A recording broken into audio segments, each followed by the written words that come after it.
ازيكم عاملين ايه وايه اخباركم ويا رب تكونوا بخير. حديث اليوم شيكابالا. وبعد ما الناس قعدت تكتب في بوستات توديع وكده والكلام ده، قال لك لا، شيكابالا مكمل. طب ما تيجي نتكلم بمنطق شويه في الموضوع ده بعيدا عن العاطفه يا جماعه. يعني هو السؤال لشيكابالا، انت مكمل ليه؟ يعني انت شفت ايه في نفسك هيخليك تكمل؟ طب انت شفت ايه في نفسك الموسم اللي لسه خلصان ده اداك حافز انك تكمل؟ هو انت ايه المشكله لما تعتزل؟ انا عارف ان عقدك لسه فيه موسم، العقد لسه فيه موسم، بس هو انت ليه عاوز تروح للنقطه اللي مش حلوه؟ يعني انت لو تمتلك، يعني انت كنت لا تمتلك الذكاء في بدايه حياتك لاداره موهبتك، يدور بينا الزمن بعد كل ده ونلاقيك لا تمتلك الذكاء في ميعاد اللي انت تعتزل فيه، في ان انت تختار الميعاد اللي انت تعتزل فيه. جالك كذا ميعاد، يعني كان السوبر الافريقي حاجه بنت لعيبه، كاس السوبر وضيعت البلن والناس قامت عليك. انت الموسم اللي فات معانا يعتبر ما لعبتش اصلا يعني. جالك البلن بتاع نهائي كاس مصر، تمام، وفرحنا وزي الفل. فانت لا تمتلك الذكاء في اداره موهبتك من البدايه، ولا تمتلك الذكاء في اختيار الميعاد المناسب للاعتزال. فانت عاوز تكمل كمان موسم، براحتك، بس قولي انت هتفيدني في ايه كفريق؟ ولا هتفيدني في اي حاجه.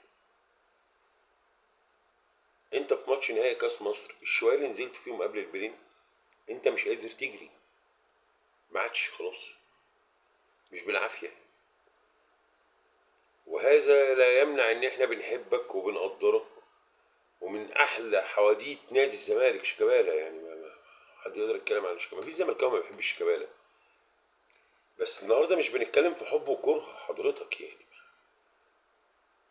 الناس تيجي تقول لك ايه، يعني انتوا سايبين كم المشاكل اللي موجود فيها نادي الزمالك وهو موضوع شيكابالا هو اللي فارق؟ بص، احنا مش سايبين كم المشاكل، بس هو في اتجاهات كده بتوريك ان الاداره او الفكر ما اتغيرش. انت عاوز تبني فريق بلعيبه عندها 40 سنه ازاي؟ بأني منطق؟ ثم انت هتكمل؟ هو المفروض في مدرب جديد جاي، ده المفروض مش هو اللي يقول مين اللي يكمل ومين اللي ما يكملش. يعني افرض يا شيكابالا المدرب الجديد قال ما ينفعش، منظرك يبقى ايه؟ قدامك فرصه ما تستغلها. اللي وافقك على فكرة انك تكمل موسم كمان ما بيحبكش يا شيكابالا، ما بيحبكش. اصنع الحدث في وقته، وجالك بدل الفرصة كذا فرصة. امتلك لو مرة الذكاء اللي يخليك تفكر صح. انت النهارده قلت انا هكمل، جه مدرب قال لك ايه يا عم اللي انتوا 40 سنة المنظر هيبقى عامل ازاي؟ هيبقى عامل ازاي؟ قول لي كده. يتقال دلوقتي ان شيكابالا نهى مشواره بعد ما جاب للزمالك كاس مصر، ولا يتقال كمان موسم شيكابالا نهى مشواره بعد ما المدرب رماه دكة وخرجه بره السكور في معظم الماتشات لأنه شطب؟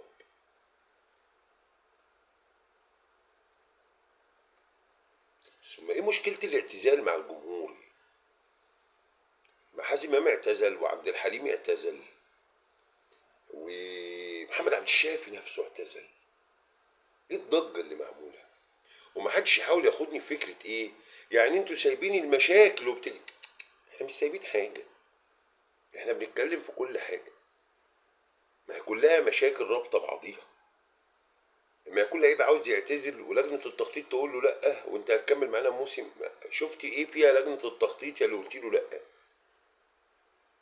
ما خلاص يا جماعه، شيكابالا الايقونه، شيكابالا الجامد، شيكابالا عمل، شيكابالا سوى، شيكابالا حدوته مع شيكابالا.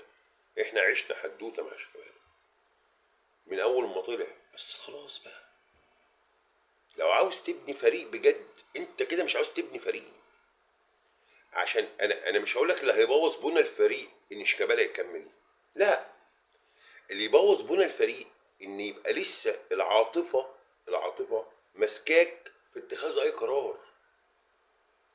ثم ايه جمله شيكابالا هو الوحيد اللي من حقه ياخد لا لا لا، مش هو الوحيد اللي من حقه. مين قال لك كده؟ انا كمشجع زملكاوي من حق اختار معاه الميعاد ده. انا كمشجع زملكاوي وانت كمشجع زملكاوي، وده من حق ياخد القرار ده كمان. كفايه يا عم، انت ما بتفيدنيش. ما تبوظش صورتك في عيني يا عم. ما تبوظش الصوره اللي انا ناوي احكي لاولادي في يوم من الايام عليها. والراجل ده عمل والراجل ده سوى. التكمله مش بالعافيه. ايه مؤهلاتك عشان تكمل؟ انت خلاص خلصت. هل انت في ماتش هتفرق مع الزمالك؟ هل انت هتبقى اساسي؟ ثم تقول الاسطوره ان كابتن الفريق لازم يكون اساسي. الكابتن اللي الناس ملمومه حواليه، اللي في الملعب، رجله في الملعب على الاقل. انت رجلك مش في الملعب. انت فين وفين لما بتشارك، ولو اتصبت اصابتك بتطول. طب ايه؟ وناس تيجي تقول لك ايه، لا نصبر يشيل الكونفدراليه. طب لو ما شلناهاش هنجدد كمان موسم، ولو صعدنا دوري ابطال افريقيا السنه الجايه لا نصبر كمان موسم عشان يشيل الاميره ايه ده؟ فين المنطق؟ حب شيكابالا؟ طبعا لازم تحب شيكابالا، طبعا لازم تحب شيكابالا. هو في زملكاوي ما بيحبش شيكابالا؟ بس النهارده المشكله مش على حب وكره سيادتك.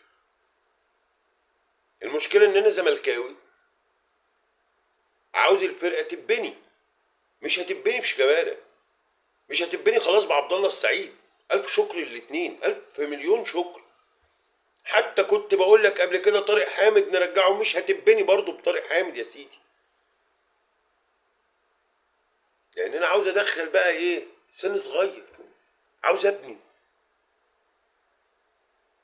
في وسط كل ده، في وسط كل بنتكلم في مشكله شيكابالا وعارفين ان الزمالك لسه ما جابش مدرب، الزمالك لسه ما صفاش الفرقه، الزمالك لسه ما جابش لعيبه جداد.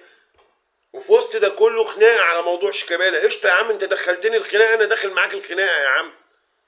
وبكره هزود لك الخناقه، وبعده هزود لك الخناقه، وبعده هزود لك الخناقه، وهقول لك فين المدرب، وهقول لك فين اللعيبه، وهقول لك فين المحترفين، وهقول لك فين شغلك، وهقول لك فين المنطق في اتخاذ قراراتك، وهسالك في الكلام ده كله يا عم. ما تعرفوناش بقى اكتر ما احنا قرفانين. ما تعرفوناش. انتوا قاعدين بتلعبوا طنبوله. هو في ايه؟ قرارات لازم تخلو من العاطفه. لو عاوز تطلع قدام، الاداره ما فيهاش عاطفه يا عم. الاداره ما فيهاش بالحب، العلم بيقول كده. لا حول ولا قوه الا بالله. هيفيدني في ايه؟ انت هتفيدنا في ايه؟ انا ما بيبقى عندي حد هيفيدني في ايه؟ انا عارف ان في حد هيرد عليا، هو مش ضارر الزمالك في حاجه يا باشا، ده بياخد فلوسه من الاستاذ ممدوح عباس. والله برضو ما بتكلم في كده. انت كشيكابالا هتفيدني في ايه دلوقتي؟ خلاص يا ريس. طب وليه ما قعدتوش تقولوا لعبد الشافي كمل كمان موسم عقبال ما تشيل الاميره السمراء؟ اشمعنى يا سيدي؟ ماشي، والقصه والحدوته والعشريه السوداء وحافظ على هويه الزمان، انا مصدق كل ده، انا غير معترض على ده تماما، وبحب احكي الحدوته دي. بس خلاص، توته خلصت الحدوته، لازم تخلص بقى. انا بسالك سؤال يا شيكابالا، تعتذر النهارده ولا تتركن دكه وما تخشش تشكيل مع مدرب جديد؟ وده بنسبه كبيره هيحصل. ساعتها هتروح في طي نسيان تشتري مني. الفرصة لسه موجودة يا باشا، الفرصة لسه موجودة. موسم ايه اللي انت عاوز تكمله يا ريس؟ شفت في نفسك ايه الموسم اللي فات مديك حافز عشان تكمل الموسم ده يا ريس؟ مفيش. انت لعبت 10 دقايق ربع ساعة باين في الكاس، مش قادر، انت مش قادر خلاص. واضحة يا عم، واضحة. لكن احنا لازم العاطفة، العاطفة، العاطفة. خدنا ايه يا جدعان؟ ما نجرب نشتغل بدون عاطفة. احنا طول عمرنا شغالين بالعاطفة، نجرب بقى نشتغل بدون عاطفة. نجرب خلاص كده، تمام، حلو قوي الدنيا كده يا باشا. انت مش معايا الفترة الجاية يا باشا، انا ببني فريق اعمار سنية معينة، وانت هتفضل الايقونة، انت التاريخ، انت الحدوتة اللي الدنيا كلها تحكيها. بس ما انت شيكابالا اصلا سواء اعتزلت ما اعتزلتش انت جوه الزمالك. سيب بقى، سيب المكان لحد تاني. عمرنا ما هنشتمك، يعني انا اشوف، انا بقول لك انا عمري ما هشتمك، ان انت من احلى الحواديت اللي انا بحب احكيها. عمري كله في 20 سنة من عمري معاك، فانا مش هنفع استغنى عن 20 سنة من حياتي اصلا، مستحيل. بس اللي يقول لك كمل والله العظيم ما بيحبك، والله يا سيدي ما بيحبك. كفايه يا شيكابالا، كفايه.